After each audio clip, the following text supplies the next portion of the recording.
Check out these moments from the prison confessions of Gypsy Rose Blanchard.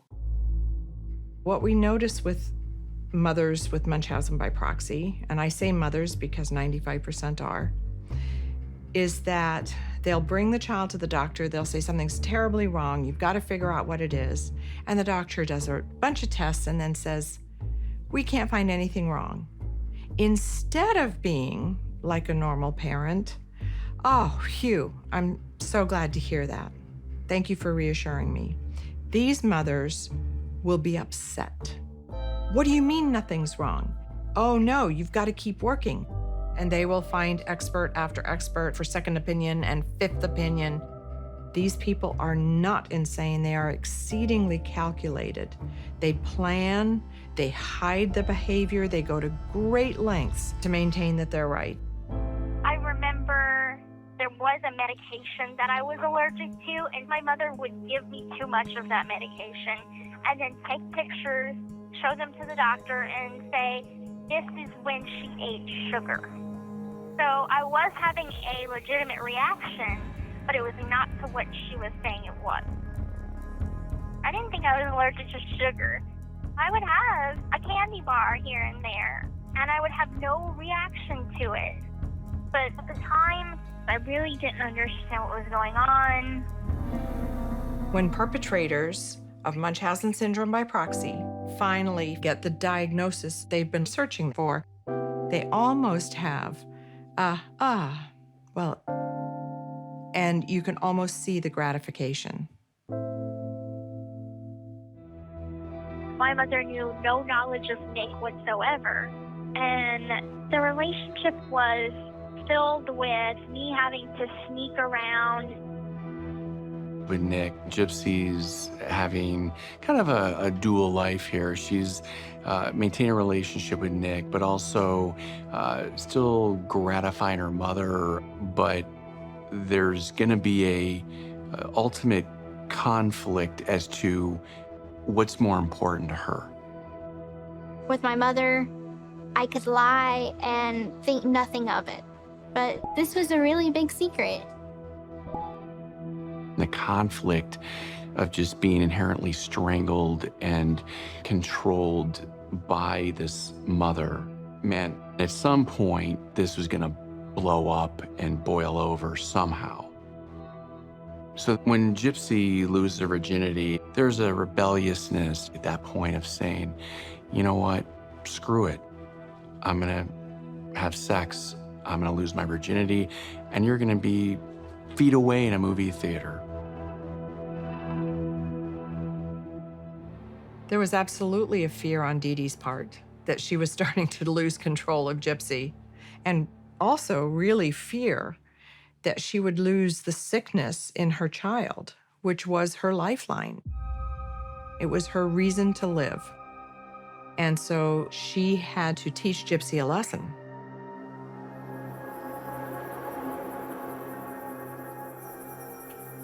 Once she got me inside the house, she chained me to the bed.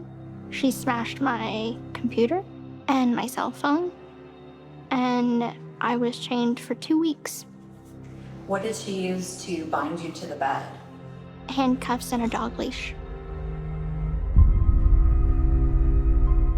The dog leash was connected to her. So anytime that I would move, she would feel me move. And if she was asleep, I would move, she would wake up. I was at her mercy for everything. So to go to the bathroom, for food.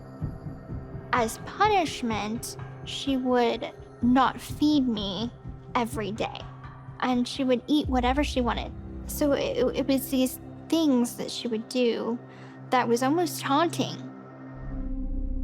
When I think of being chained up like an animal, that would be a mark of a mother who had no conscience, did not care about what her daughter thought or felt.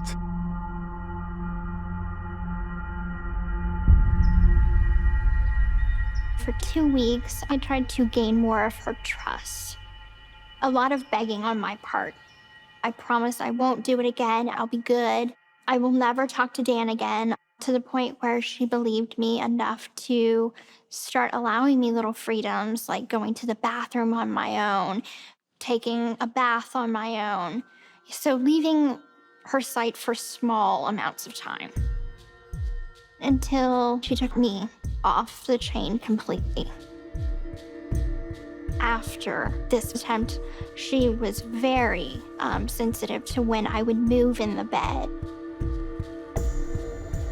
And she kept a knife by her bedside table. And she threatened me that if I was to attempt to run away, I would be punished for it. Dee Dee was very controlling, but yet dependent. And so there's gonna be pretty harsh punishment and abuse if, she defies her mother.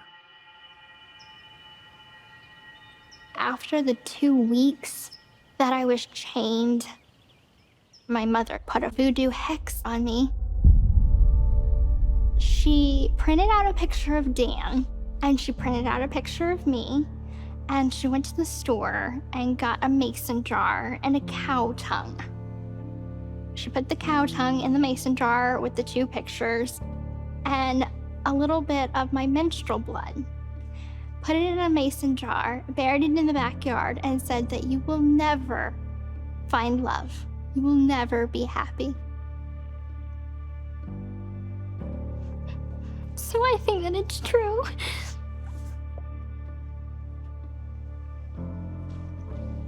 I'm sorry.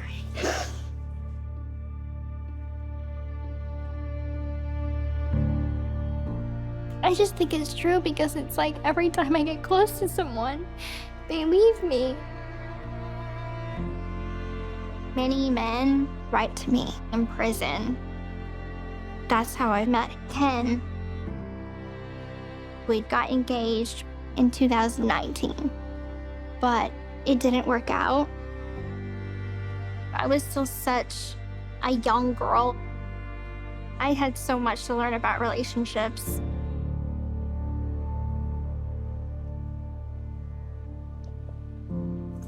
And he left me. And it broke my heart. And so it's like I always bring it back to that curse where I'm like, I believe it's true. She never wanted me to find love or be happy. I do have mixed emotions about not growing up with a father around. There's so many things that I wish that I could have experienced with him or experienced in general. But I look at my sister and I look at all the things that my sister got to do that I never got to. And for a long time, I have been very jealous of my sister.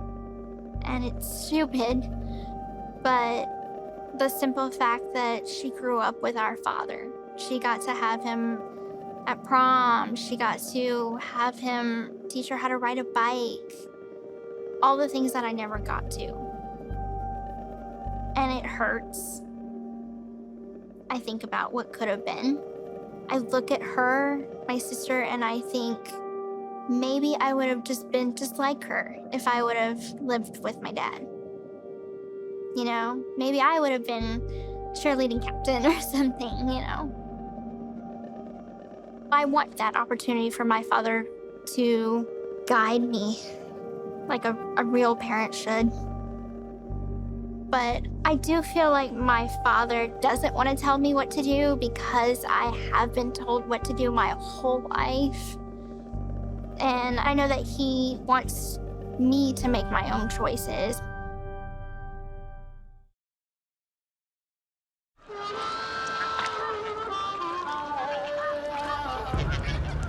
I really don't know if Gypsy's been able to take part in any of the real cultural things that we have down south here. She has taken part in some Mardi Gras type stuff, but as far as wildlife and out in the nature, I don't think she's had an opportunity to do a lot of that.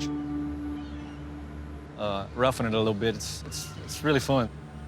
Depending what time of the year it is, there's a season for everything here. From in the summertime, we do some fishing, crabbing, catching the big blue crabs and you know, bring them home and boil them right away. Have some friends and family over, have a good little crab ball. In winter time, we'll start doing some duck hunting, some deer hunting, which is real enjoyable. It's not so hot. We get to stay at the camp and make us a little fire at night. Frogs, we'll catch frogs. I know it's not a big thing around the rest of the country, but a lot of people down here, you know, they like frog legs. It's just fun. It's, I mean, I brought Christy, Mia, and at first they was like, ugh, I don't want to touch a frog, but you get out there at night with your light on and you kind of creepy and you riding around and you see a frog and, you know, you pull up to it and grab it, and it's, after you catch one or two, it's fun. They enjoy it. I'm curious to see how Gypsy's gonna react to being out here in this environment. She's not out there alone. She's with me. I'll make her feel comfortable. But I'm curious to see how she's gonna act in that space there. Just something totally different that she's never done before. She's probably gonna say, man, I had a blast, can't wait to go back. I hope, you know.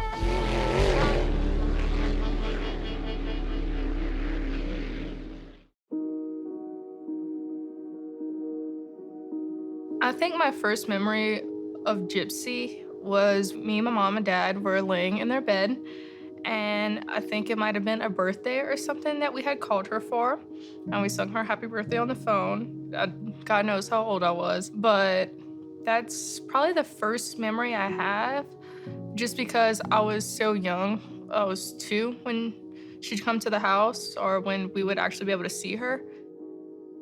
I remember growing up and Gypsy being a lot older than I was, but she was into dolls and princesses, and I was never that kid. You know, I had maybe one baby doll, and I was more like a tomboy, you know, growing up with an older brother and being around all his friends. But I remember her talking about princesses and always wanting to go to Disney World, Star Wars, all that stuff.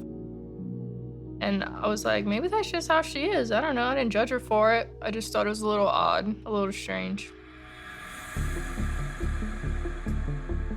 So around 14, that's when I started really craving that sister bond.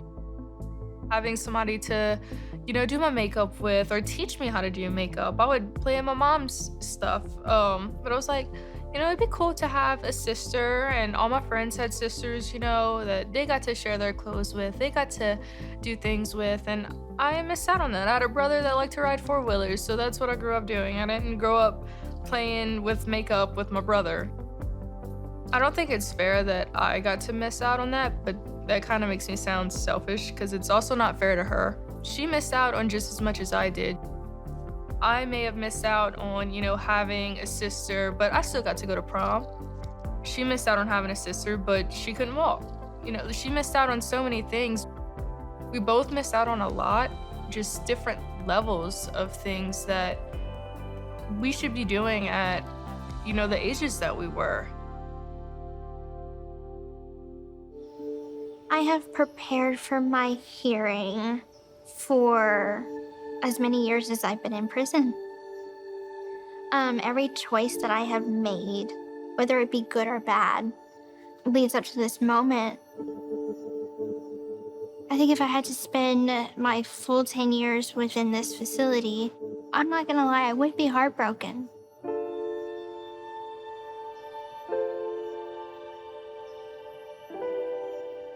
I wrote my letter to the parole board to support Gypsy.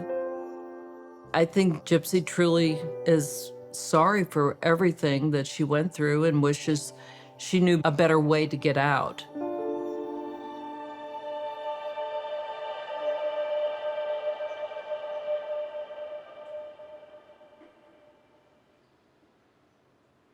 You would have been proud of your baby girl. What about you? How'd you do? They asked you some questions? Yeah, they asked me some questions. I told the parole board, I said, look, I don't condone what Gypsy did. Not at all. I understand why she did it. Gypsy sat in that chair, put her hands on the table, straight up, and talked from the heart. When they asked her, how do you feel, you know, about your sentencing, she said, It's not a 10-year sentence. I have to live with this for the rest of my life.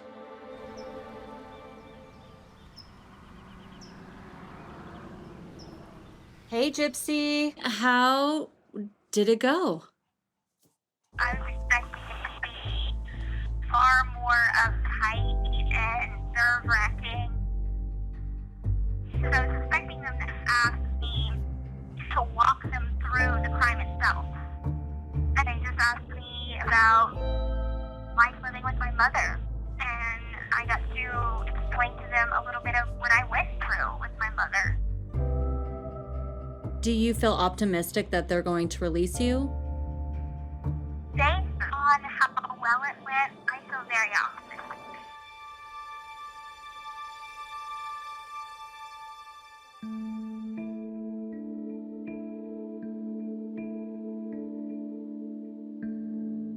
Gypsy is always going to struggle with certain things, but she is growing into a beautiful woman that could own up to her stuff when she needs to. I'm very proud of her. Gypsy was backed up into a corner, and she tried to get out, but she couldn't. I want to see her get out and live a life that she deserves.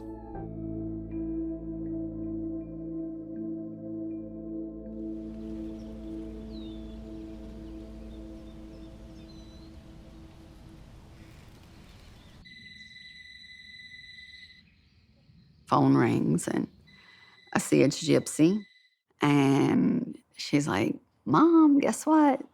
I'm like, what? I got my answer today.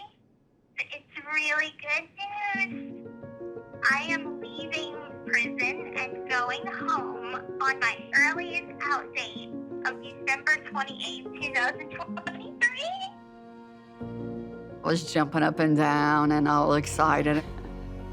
We just kept our fingers crossed. We were confident, but still nervous. We were really happy. I'm just like so overwhelmed. I'm emotional. It just doesn't seem real. She was imprisoned for so long by her mom, and now that devil's not standing above her, watching every move that she made, she's completely free.